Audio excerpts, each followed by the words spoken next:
Shamakund, Radhakund, Giri Govardhan ki, Vrindavan Dham ki, Tulsi Devi Bhakti Devi ki, Gangamaya Yamuna Maya ki, Gantarashi Mad Bhagavatam ki, Gauda Premanande. All glories to the assembled devotees. All glories to the assembled devotees. All glories to the assembled devotees. All glories to Sri Guru and Sri Gauranga. All glories to Srila Prabhupada.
Kunja Bihari.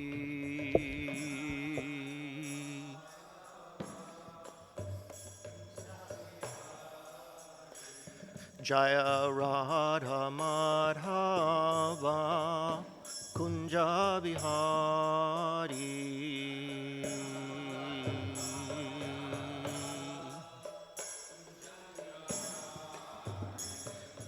Gopi Janavalabha Girivaradari.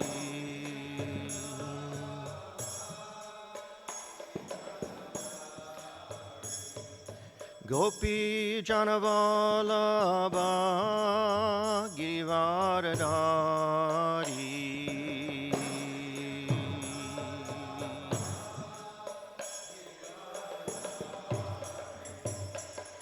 Yashoda Nandana Brajajana Ranjana.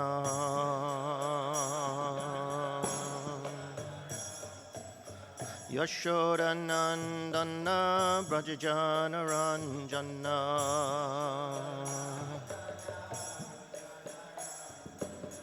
Yamuna Tira Vanachari.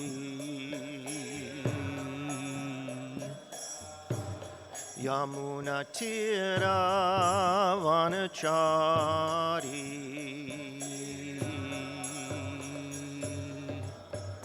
Jaya Radha Madhava Kunja Bihari.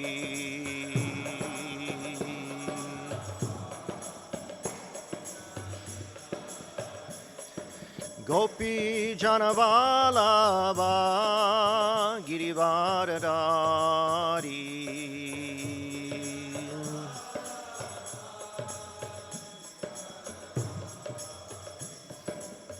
Yashoda Nandana Brajajana Ranjana.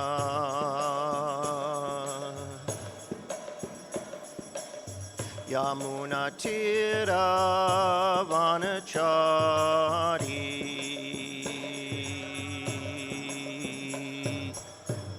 Hare Krishna, Hare Krishna, Krishna Krishna, Hare Hare, Hare Rama, Hare Rama, Rama Rama, Hare Hare.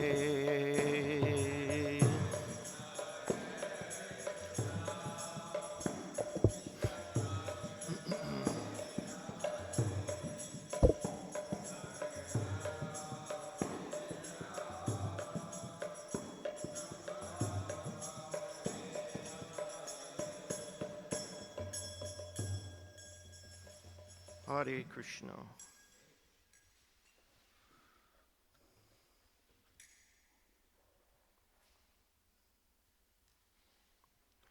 Om Namo Bhagavate Vasudevaya.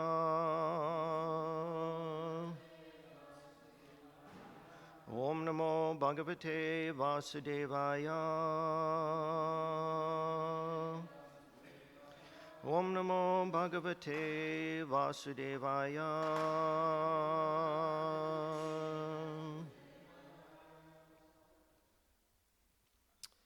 Srimad Bhagavatam, Canto 10, the Sunam Bonam, Chapter 87, Prayers of the Personified Vedas, and Text 34. And we're going to have Pranatakaruna Prabhu lead us out with the meter.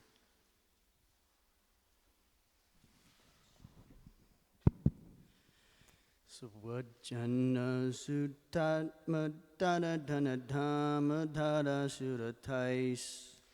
Swajana Sutatma Dara Dana Dhamma Dara Suratais.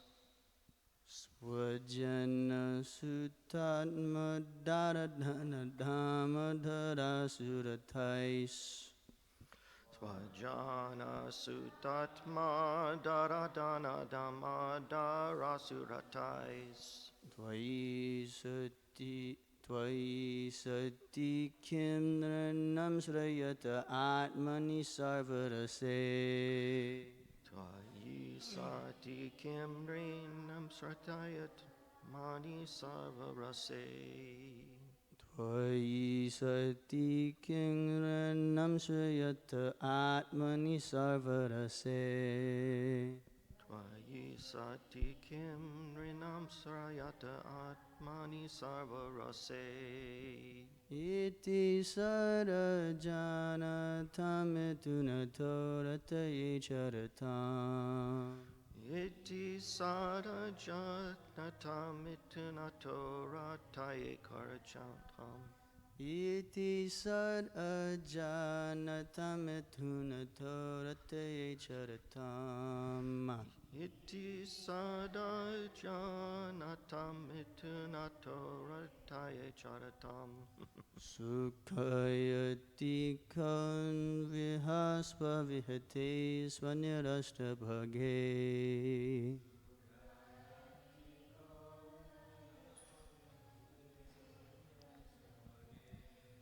Sukhayati kan vihasva vihate svanirashta bhage.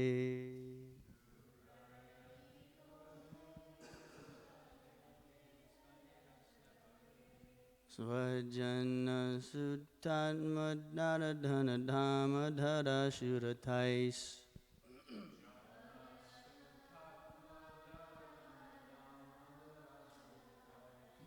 Paisati Tvayisati kvim nirnam shrayata atmani sarvarase.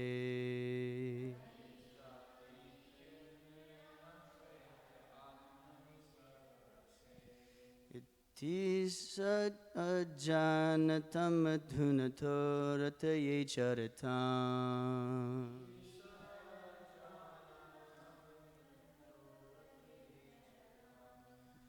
Sukhayati kan vihasva vihate svanyarashta bhage.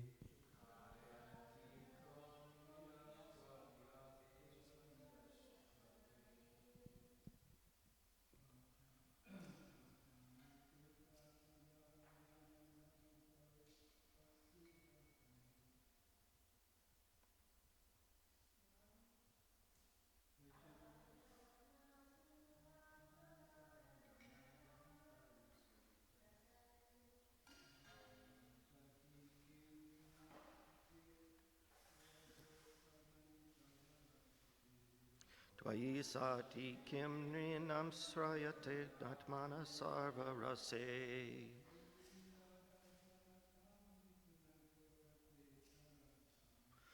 Iti sadajanatamitunato charatam.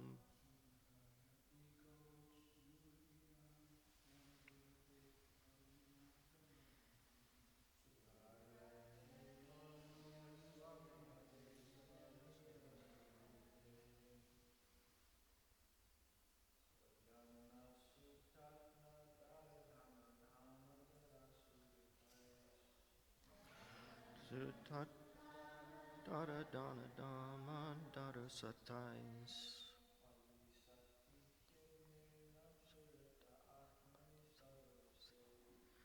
Tvayi sati kim rinam srayata atmani sarvarase.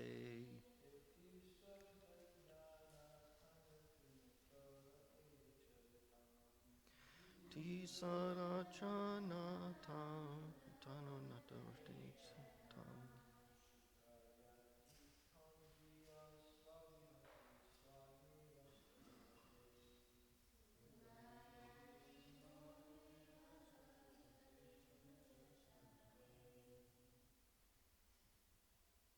Vaishnavis.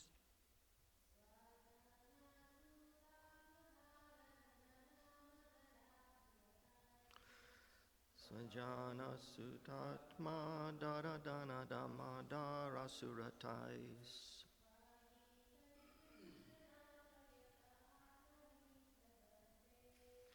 Tvayi satat.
Thank you, brave souls.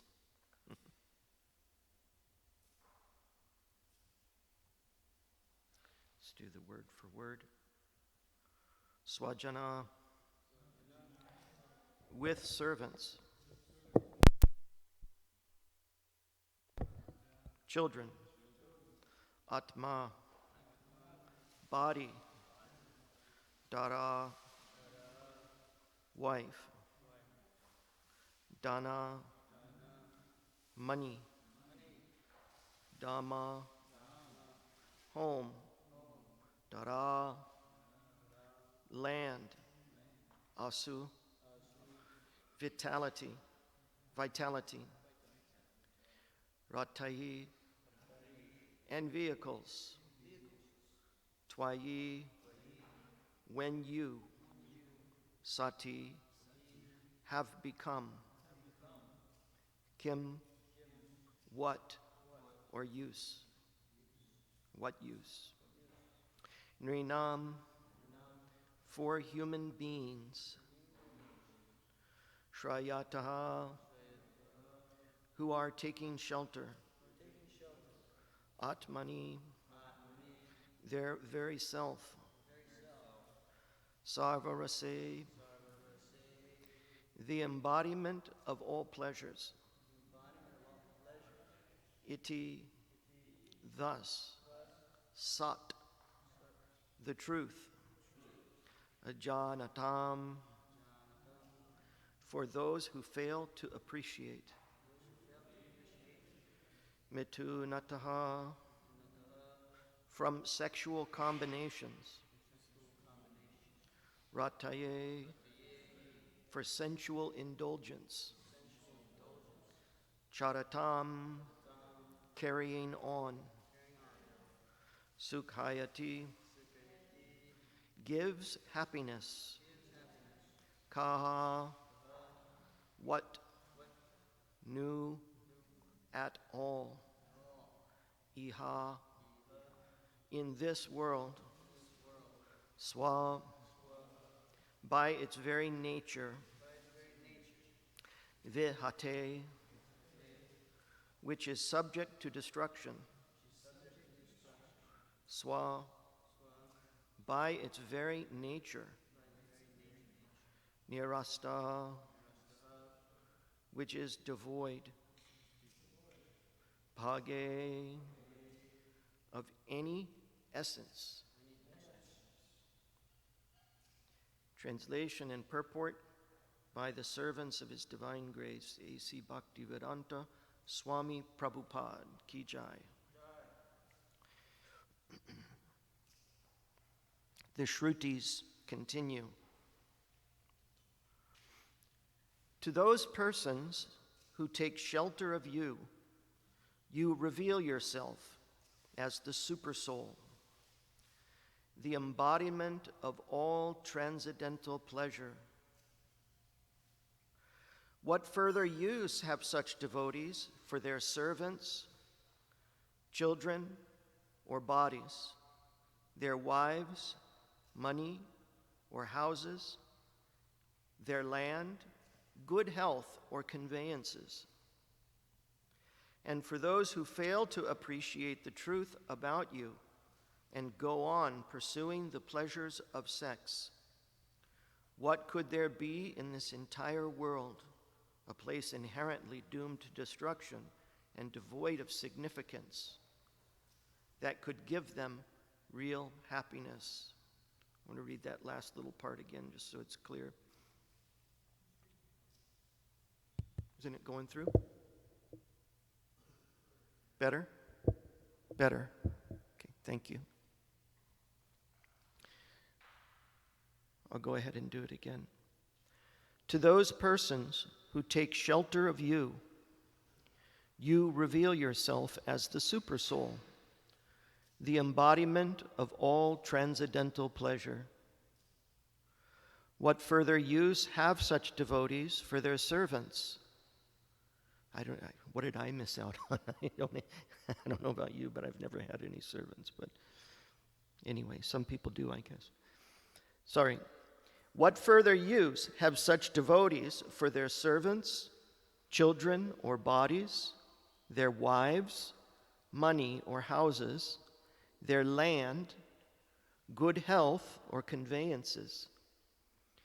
And for those who fail to appreciate the truth about you and go on pursuing the pleasures of sex, what could there be in this entire world that could give them real happiness?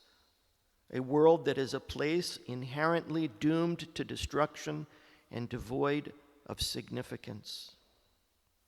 Purport.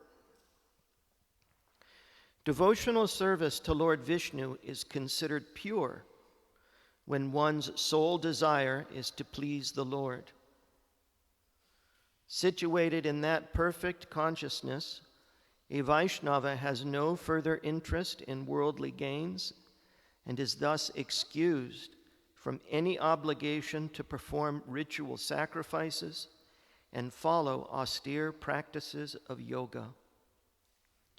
As the Mundaka Upanishad states, when a Brahmana recognizes that elevation to the heavenly planets is merely another accumulation of karma, he becomes renounced and is no longer corrupted by his actions.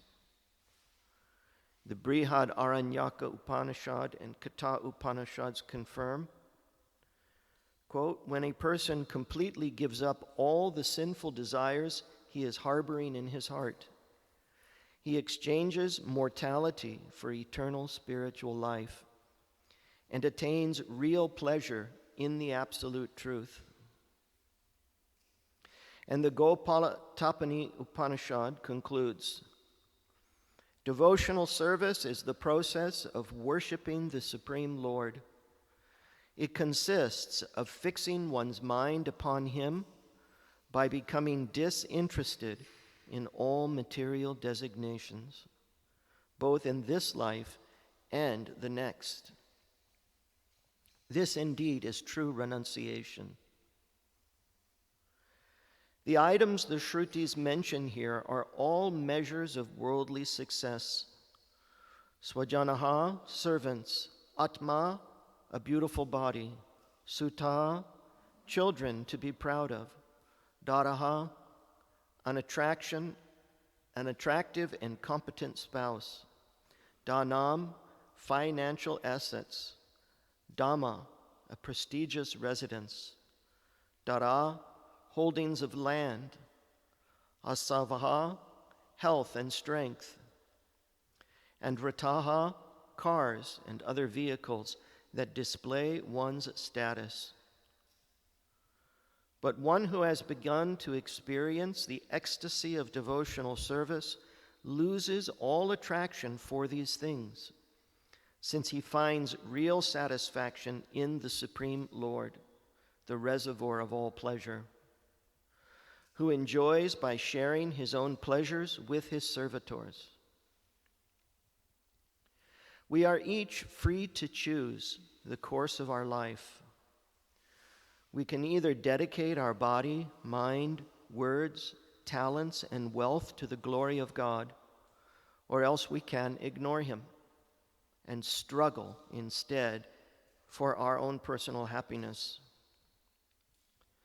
The second path leads to a life of slavery to sex and ambition, in which the soul never feels real satisfaction, but instead suffers continually. Vaishnavas are distressed to see materialists suffering in this way, and so they always strive to enlighten them. Srila Sridhar Swami prays, for those who worship you, you become their very self, their spiritual treasure of topmost bliss. What further use have they for mundane wives, children, and so forth?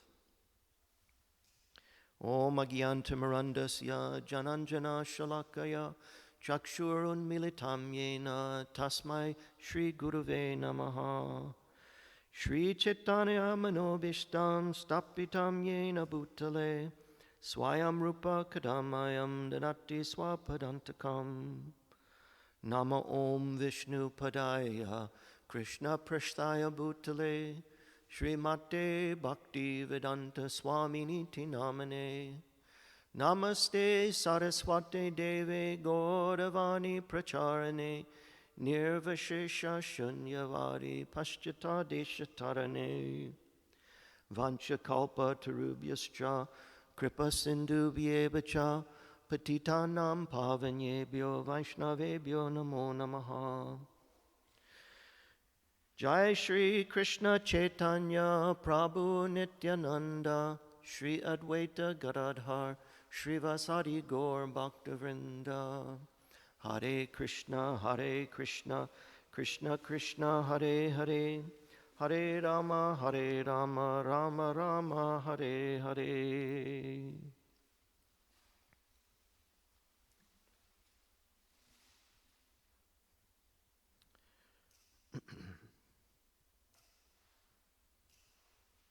So I just need to find one more thing that's really on my mind to share in regard to all of this morning.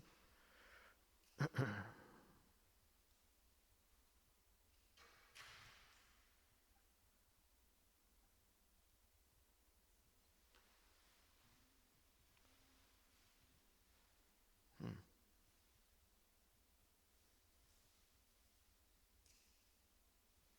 well, we'll just go without it.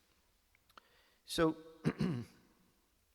the Shrutis here, of course, are worshiping Lord Krishna. And here near the end of Canto 10, of course, they're summing up or giving a conclusion in their worship to Lord Krishna, a conclusion of his pastimes, which is can be summed up simply as devotional service. Srimad Bhagavatam, which is known as the Atma Purana, or the purest Purana, the highest Purana. Its whole purpose is to teach us devotional service, to teach us how we should go about serving and worshiping the Supreme Lord, and thus returning to our constitutional position as servants and as friends and parents and lovers of the Supreme Lord, and to go back to the spiritual world and enjoy those relationships for all of eternity. It's also known, Srimad Bhagavatam, as a commentary on the Vedanta Sutra.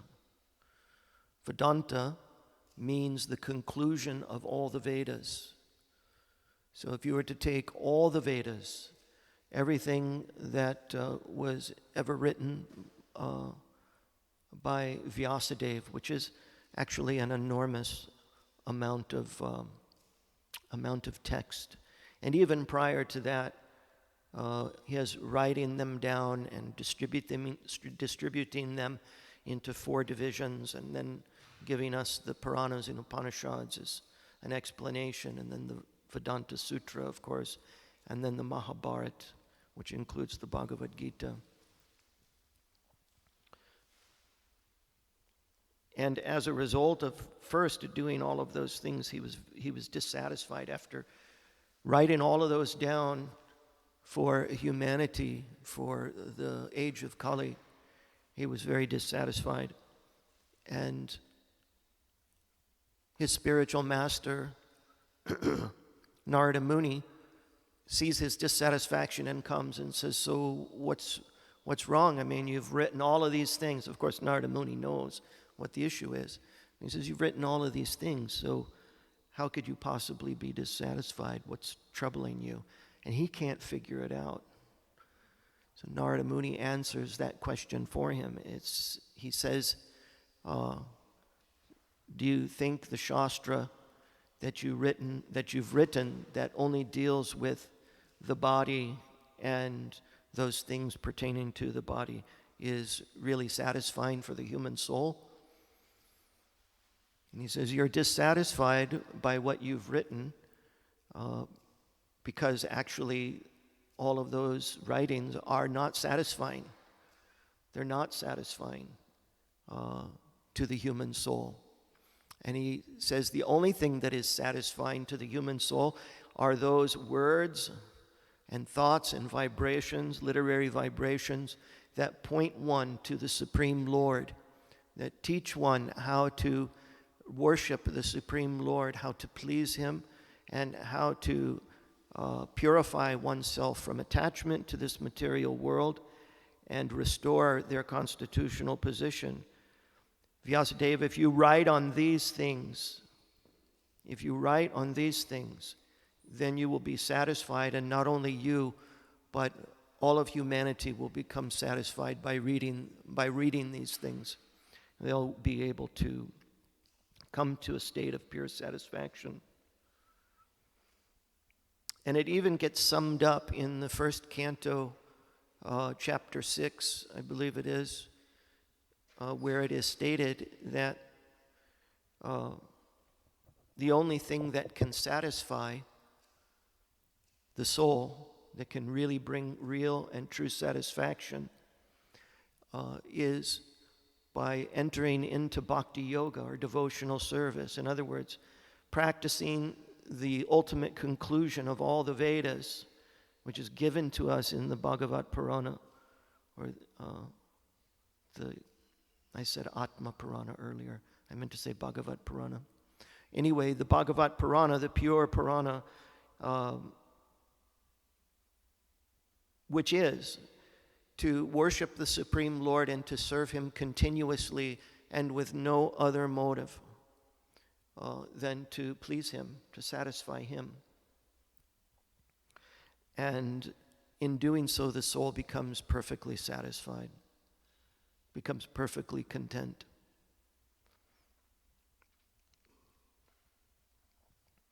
So here the Shrutis, they're coming to the same conclusion.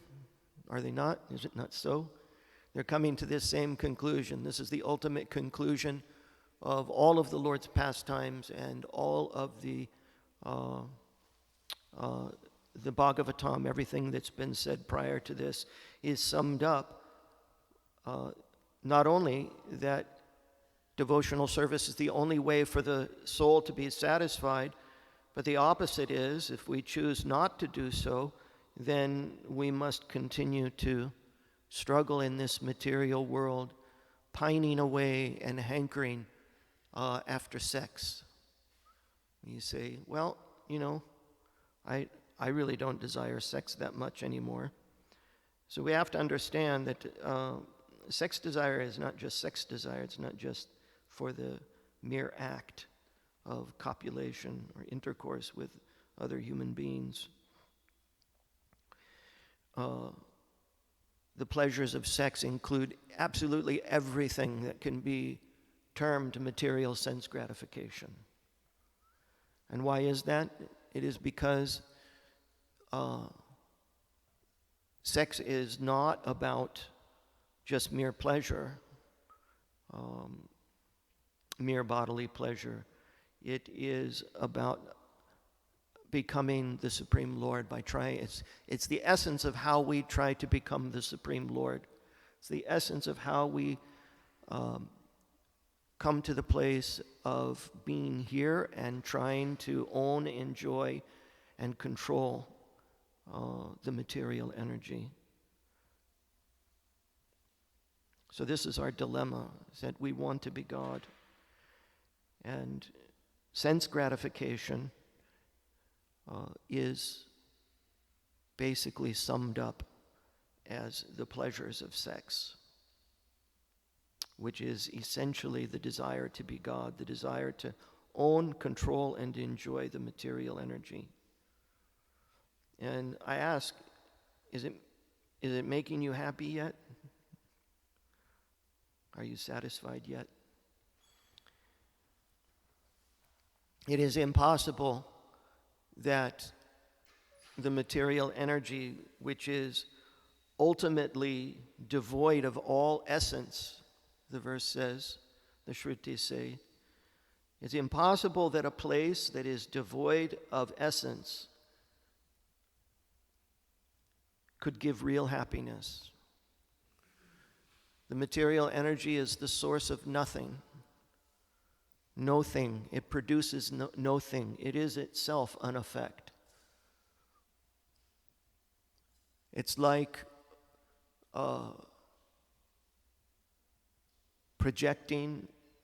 trying to control the material energy and enjoy the material energy is like projecting a video on the wall using an overhead projector and trying to alter or change what is on the image that's on the wall.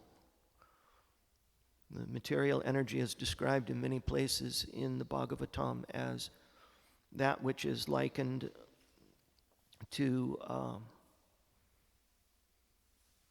Prabhupada actually in the first canto says that the material energy is very much like sitting in a movie theater, watching a bad movie.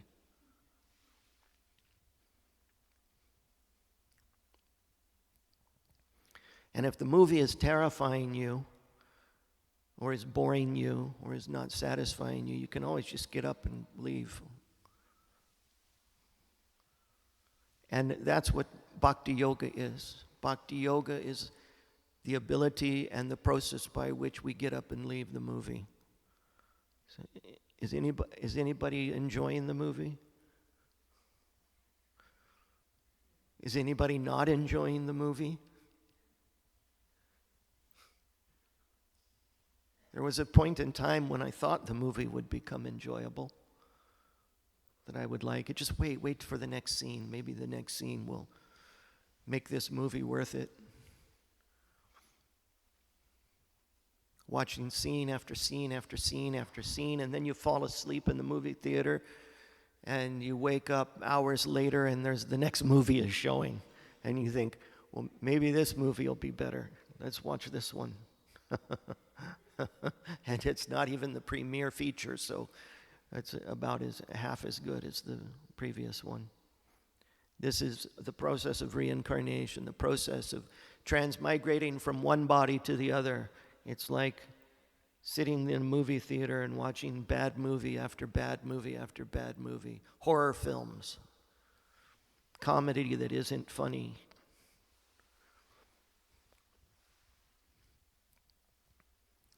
Drama that is melodramatic and doesn't give you the experience you thought you would have by watching it. So the material energy is very much like this, and it's described here as devoid of significance, devoid of essence. In other words, it's not real in the ultimate sense. The word real, actually, the English word real, means permanent. We think about real estate. What is real estate? Real estate is that portion of a land which cannot be moved, which is permanent, so to speak. Shri Shri Radha Nila Madhava Ki. So the material energy is not real in that sense, in the sense that it's not permanent, it's constantly changing. It is real in the sense that it's there. It is not a figment of our imagination. It's Krishna's energy. And it's Krishna's energy taking the form of our desiring, both individually and collectively. And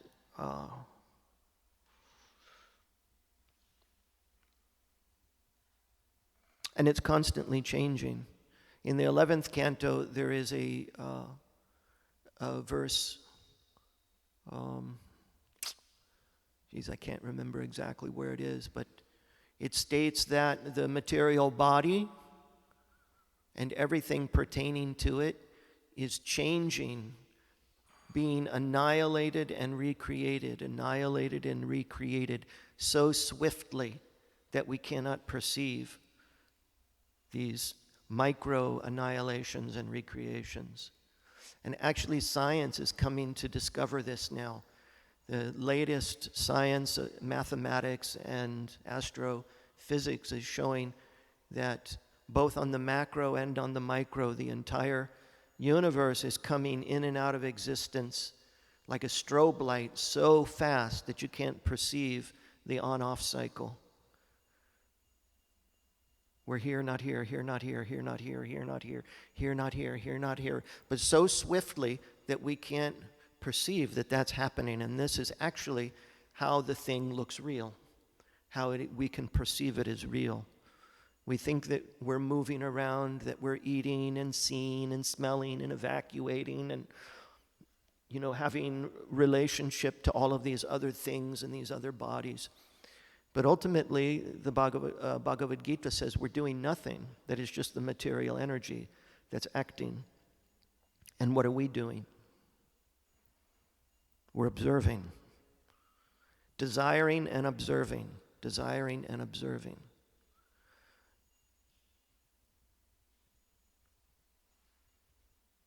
It is an illusion. It is without essence, without substance. And this is exactly the reason why it cannot satisfy. Another reason why it cannot satisfy is because we weren't created for it. And although it was created to fulfill a illicit desire to be like God, to enjoy the pleasures of sex, in other words, to own, to dominate, control, and enjoy like the Supreme Lord.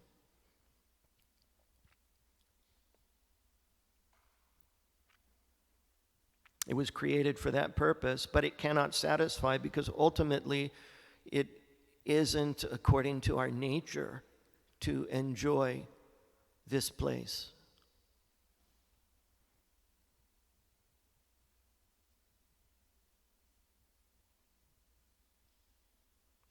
Devotional service to the Lord, to Lord Vishnu, is considered pure when one's sole desire is to please the Lord. Situated in that perfect consciousness, a Vaishnava has no further interest in worldly gains and is thus excused from any obligation to perform ritual sacrifices and follow austere practices of yoga. In another place it says that we are set free from any obligation to anything in this material world, to any relationship, any obligation. We're released from any obligation. As long as we're functioning in this material world and wanting to pretend that it's real, our life is filled with obligations, stressful, difficult obligations. As soon as we decide that, okay, I'm done with this, and we want to move on and we begin to serve the Lord, we immediately become released from all of those obligations. And there's only one obligation that we have, and that is to serve the Supreme Lord. When a Brahmana recognizes that elevation to the heavenly planets is merely another accumulation of karma, he becomes renounced and is no longer corrupted by his actions. When a person completely gives up all sinful desires he is harboring in his heart, sinful desire means anything that you desire that is for your own comfort, pleasure, satisfaction, safety, etc. Any relationship that you choose to have, any sangha that you choose to have with the material energy is a sinful desire. He exchanges mortality for eternal spiritual life and attains real pleasure in the absolute truth. For those who worship you, you become their very self, their spiritual treasure of topmost bliss. What further use have they for mundane wives, children, and so forth? Sounds nice, doesn't it? So how do we get from here to there? How do we get there?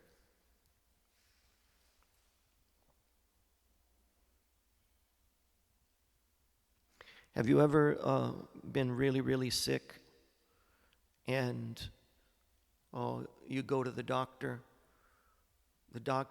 tells you what's wrong and prescribes a certain medicine, but for some reason you just don't, you're like, that just doesn't feel right to me. Yeah? That doesn't feel right to me. You know, I'm not going to take this medicine and you continue to be sick. You don't take the medicine because you really don't believe that the doctor's dialed it in. He doesn't really know what's wrong. And you continue to be sick and continue to be sick. And then finally you say, well, maybe he was right because you're not getting better. And you try the medicine and lo and behold, bam, a couple days, you're feeling much better. I don't know if that's ever happened to anybody. But this is exactly what we do when we don't choose to order our life in such a way that we can practice bhakti 24 hours a day, 7 days a week. The Lord's just waiting for us to finally come to the place where we can let go of all the things that we're clinging to. He wants us to help us get up and leave the movie. He wants to help us get up and leave the movie. And it's so simple. Hare Krishna, Krishna Krishna, Hare Hare. Hare Rama, Rama Rama, Hare Hare. Hare Krishna, Krishna Krishna, Hare Hare. Hare Rama, Rama Rama, Hare Hare. Hare Krishna, Krishna Krishna, Hare Hare. Hare Rama, Rama Rama, Hare Hare. Jaya Shri Krishna Chaitanya Prabhu Nityananda Shri Advaita Gadadhar Shri Vasari Gaur Bhaktavrinda. I can remember as a kid wishing that there was some magical word that I could say that would make it end. A lot of people have had really nice childhoods. I'm one of those people that had a horror show.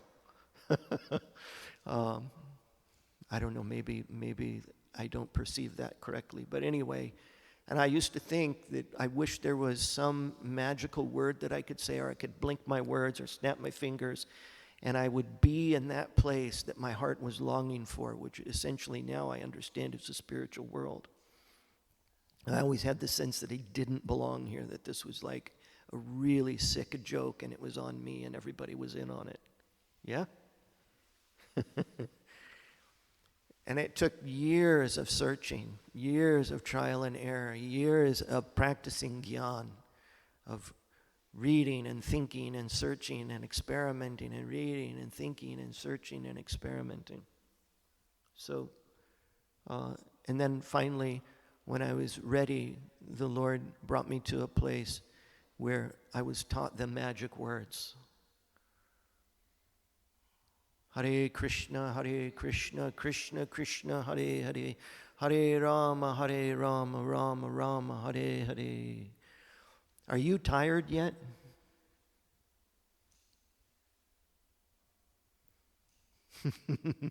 So, you know, that's the issue, isn't it? We still are experimenting.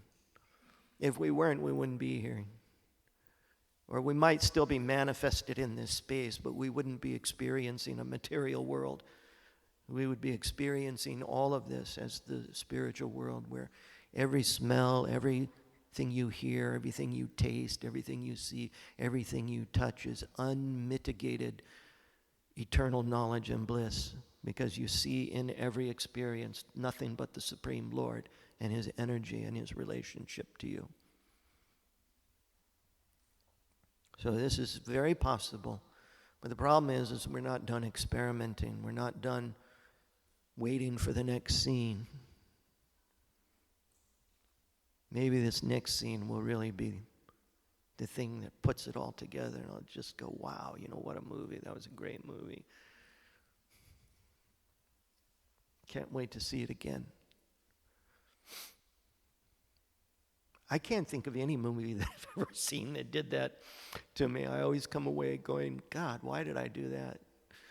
Why did I watch that? Anyway, so the magic words, we have them. All of us have been brought by the Supreme Lord to a place where we have access to the way out. We have access to the way out. We have the magic words. We know exactly how to get out of this, and that is to let go of the things that we are attaching to by, can't just let go in a vacuum, by the process of exchanging those thoughts, words, and actions with another set of thoughts, words, and actions. Exchanging a certain set of thoughts, words, and actions with another set of thoughts, words, and actions.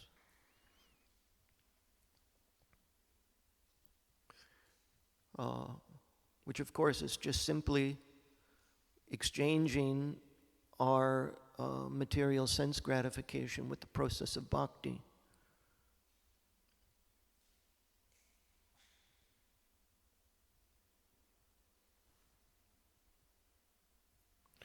The Lord's holy name, the Lord is called Uttama Shloka. Uttama Shloka. And He is the one that is praised and worshipped by the highest sound vibration of literary thought and words. And the ultimate worship, the ultimate words that worship Lord Krishna are Hare Krishna, Krishna Krishna, Hare Hare, Hare Rama, Rama Rama, Hare Hare. There's no other or no higher way to approach the Supreme Lord, to worship Him, and by that worship, regaining our constitutional relationship with Him. A relationship that has never been lost, actually. Do you know that actually there's nothing that needs to be fixed inside of you? Absolutely nothing that needs to be fixed inside of you. We just have to come to the place where we stop seeing this material persona as ourself. Because the spirit soul is still connected to Lord Krishna. It's still in constant communion, constant association with Lord Krishna. It's just because of our illicit desires, He's allowing us to approach Him and to relate to Him as the material energy. But actually, there's nothing that needs to be fixed inside of us. We just need to stop attaching our mind to the body. Even the idea of something needing to be fixed. If I can just get at the thing, that's driving my illicit behavior, driving my attachments. If I could just get in there and somehow undo the knot that's keeping me tied to the material energy. If I could just somehow, hear the right thing, the right key, come in contact with that trauma or whatever it is that's driving my negative behavior. All of that is material platform. It's all trying to get at the issue by actually reaffirming the issue. And some of us maybe need to do that. We might have issues that are blindsiding us, and there is a legitimate place for this. But ultimately, all of these things will simply pass away and fade away, and we will rise above them by the simple process of Hare Krishna, Krishna Krishna, Hare Hare, Hare Rama, Rama Rama, Hare Hare. So I want to hear your thoughts and reflections, and anything that you've heard today that you can take away that your brothers and sisters will benefit from as well, or any question that you might have. But I'm not so as much interested in questions as in, of course, if you need clarification of something, that's great, but I really want to hear your thoughts, your reflections. Please. Pranahari.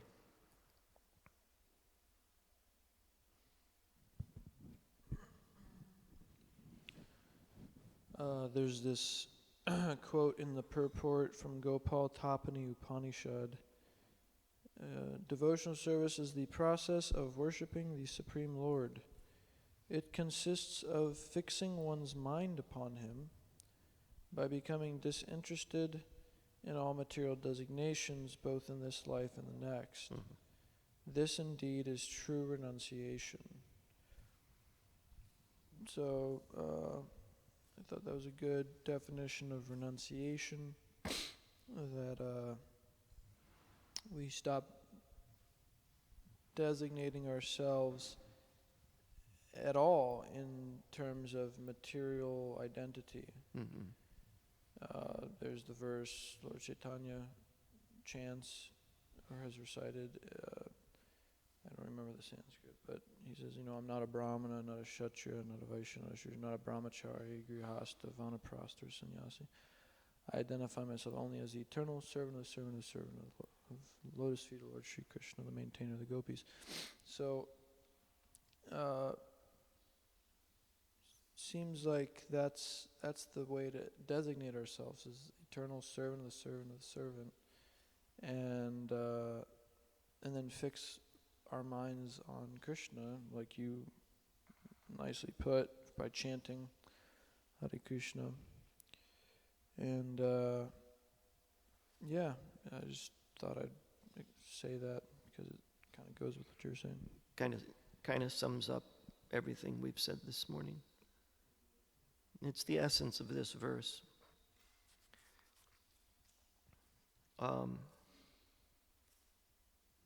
So there definitely is an exchange that has to take place.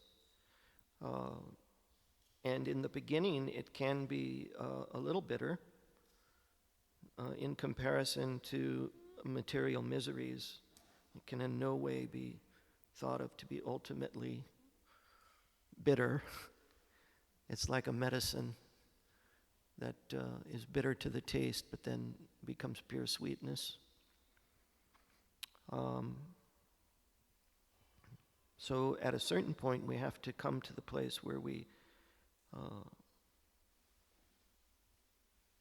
just take on that discipline of fixing the mind. And you can't fix the mind on a vacuum. This is the problem with the impersonal processes and the processes of yoga and so forth. And these are processes of emptying the mind, which is almost impossible to do. You can't empty the mind. Shri Shri Radha Nila Madhava Ki. But what you can do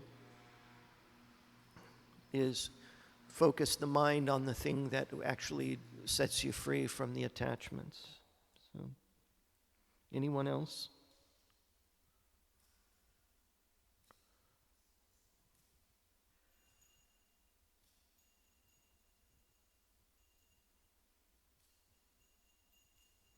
Okay.